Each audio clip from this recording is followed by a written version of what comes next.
Wow, naging mas gayang mga tigid ti abuan. Ang gadwa ni Roslyn. Ni Cherry Tot. Gimas first time mapan ito abuan. Tiwas tayo nga kabi. Gimas timangan. 4 hours biyahe mi. Ano? Gisaw tayo. 4 hours biyahe mi. With ano, tawag nito, Bestikoy. Yung pariwang hangin na ating pong nalalanghap sa kasalukuyan, ha? Sa ngayon, pwede na rin po naman tayo pumasyal dun sa ating may budget. Punta, tanaw po natin, o ganupin po natin ang sigat ng Kilagan.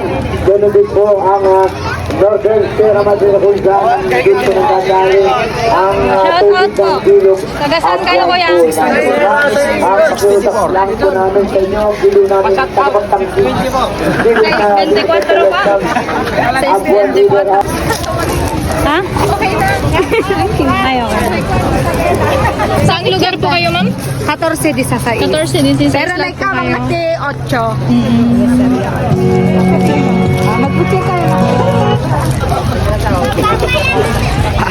Hi, Jack. Hi. Sorry,